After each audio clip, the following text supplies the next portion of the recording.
The night sky over the Middle East has long carried the weight of history. For thousands of years, empires have risen and fallen beneath those same stars.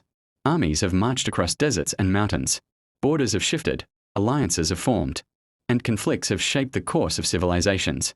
But on the night of February 28, 2026, something changed. Something that many observers had feared for decades, yet hoped would never truly happen. Explosions were reported across Tehran. Radar systems across Israel suddenly lit up with incoming signals. In military command centers from Washington to Moscow to Beijing, urgent messages began arriving within minutes of one another. A conflict that had lived for years in the shadows had suddenly stepped into the open. For decades, analysts and diplomats had quietly asked the same question. What would happen if the long-running confrontation between Iran and Israel finally erupted into direct war? And if it did, how far would the consequences spread? What followed would become one of the most significant geopolitical crises of the modern era.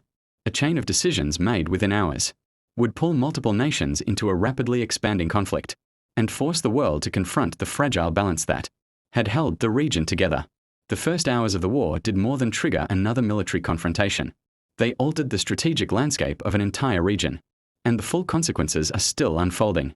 To understand how events reached that point, it is necessary to step back to the years before the missiles were launched, before the emergency briefings and press conferences, before governments around the world began preparing for a new and uncertain chapter in Middle Eastern politics.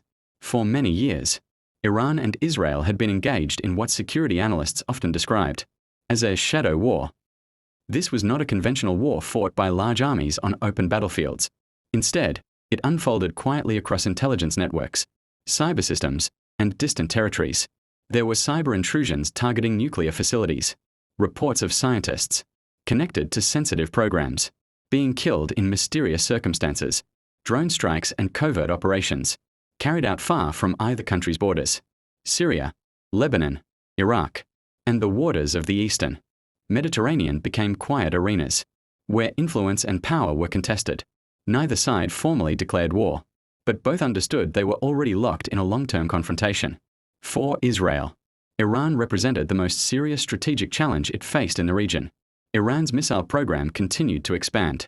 Western intelligence agencies frequently expressed concern about Tehran's nuclear ambitions, and Iran maintained relationships with several armed groups across the Middle East, including Hezbollah in Lebanon. From Israel's perspective, these developments created a network of potential threats, stretching across its borders. Iranian leaders, however, viewed the situation through a very different lens. From Tehran's point of view, Israel, supported by the United States and several regional partners, was part of a broader effort to isolate and weaken the Islamic Republic. Economic sanctions imposed by Washington had already placed severe pressure on Iran's economy. Israeli airstrikes in Syria were seen as attempts to disrupt Iran's regional alliances. Diplomatic pressure in international institutions added to a growing sense of strategic encirclement. Each action taken by one side reinforced the suspicions of the other. Over time, the tension slowly intensified. By the early 2020s, several limited exchanges had already occurred.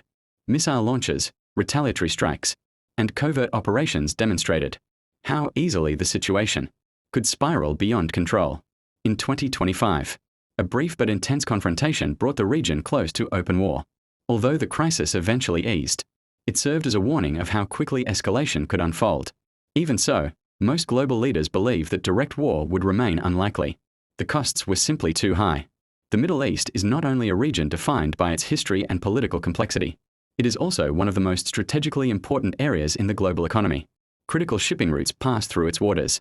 A large portion of the world's energy supply flows through its ports and pipelines. Decisions made in the region often reverberate through financial markets and political systems far beyond its borders. A full-scale conflict between Iran and Israel risked destabilizing far more than the two countries involved. Yet in the early months of 2026, diplomatic efforts began to falter. Negotiations between Iran and the United States regarding nuclear restrictions and missile development were struggling to produce progress. Trust between the parties remained fragile, and political pressures inside several countries complicated the talks. At the same time, Israeli leaders were becoming increasingly concerned about Iran's military trajectory. Within Israel's defense establishment, planners began discussing options that went far beyond the limited covert operations of previous years. Inside secure command rooms, analysts examined satellite images, intelligence reports, and strategic assessments. Potential targets deep within Iranian territory were studied carefully. If a war began, Israeli strategists believed the opening strike would need to disrupt Iran's leadership and command systems as quickly as possible. Out of these discussions emerged a highly coordinated military plan. The operation would later be referred to as Operation Lion's Roar. Its objective was to strike key leadership and military facilities at the very beginning of a conflict, reducing Iran's ability to coordinate a large-scale response. In the early hours of February 28, 2026, the operation began. Before dawn, a series of coordinated strikes targeted locations across Iran. Reports of explosions emerged from multiple cities, including the capital, Tehran. Strategic facilities connected to military infrastructure were among the targets. Within hours, news began circulating of a development that would send shockwaves through the international community. Iran's supreme leader, Ali Khamenei, had been killed during the operation. The death of one of the most powerful political and religious figures in the Middle East immediately transformed the scale of the crisis. For Iran, it was not simply a military strike. It was perceived as an attack on the very center of the country's political system. Iranian state media soon confirmed the reports. Crowds gathered across Tehran and other cities. Government officials convened emergency meetings. Military commanders began preparing the country's response. Leadership succession in Iran moved rapidly. Within a short period of time, Mojtaba Khamenei, the son of the late supreme leader, emerged as the new leader of the Islamic Republic. At the same time, Iranian military units were already preparing retaliatory strikes. Missiles were launched from Iranian territory toward Israel. Air raid sirens sounded across several Israeli cities as defense systems attempted to intercept incoming projectiles. Israel's layered missile defense network managed to stop many of them, but not all. Several missiles struck populated areas. Among the locations affected was a residential neighborhood in the city of Beit Shemesh, where civilians were killed and others injured. At that moment, the long-running shadow conflict had fully crossed into open war, and the confrontation was already expanding beyond the two countries at its center. The United States, Israel's closest strategic partner, had played a role in intelligence coordination surrounding the initial operation. As the situation escalated, American military forces across the region were placed on heightened alert. U.S. bases throughout the Persian Gulf prepared for the possibility of retaliation. That retaliation arrived quickly. Iran launched additional missiles and drones toward military installations used by the United States and its regional partners. Facilities in Bahrain, Qatar, and the United Arab Emirates were placed on defensive alert as the threat expanded. At the same time, armed groups aligned with Iran began launching attacks from other locations. Hezbollah forces in Lebanon fired rockets across the northern Israeli border. Israeli aircraft responded with further strikes, targeting positions in Lebanon and Syria. Within only a few days, the conflict had spread across multiple countries. Another strategic location soon became a focus of international concern: the narrow waterway known as the Strait of Hormuz. Nearly 1/5 of the world's oil supply moves through this passage connecting the Persian Gulf to global shipping routes. As tensions escalated, Iran signaled that shipping through the strait could be disrupted. Energy markets reacted immediately. Insurance rates for tankers traveling through the region rose sharply. Oil prices surged from around $70 per barrel to more than $110 in a matter of days. Financial markets around the world responded with uncertainty. Airlines began canceling flights across several Middle Eastern routes. Governments quietly prepared contingency plans in case the conflict continued to widen. Yet beyond the strategic calculations and economic consequences, the war also began to affect ordinary lives. In Israeli cities, families moved quickly into protected shelters whenever sirens sounded. Schools and public services adjusted to the possibility of further missile attacks. Across Iran, residents awoke to the sound of explosions and the sudden presence of heightened security. Workers throughout the Gulf region followed the news closely, uncertain whether their cities might soon become targets. Within the first days of the war, hundreds of casualties were reported.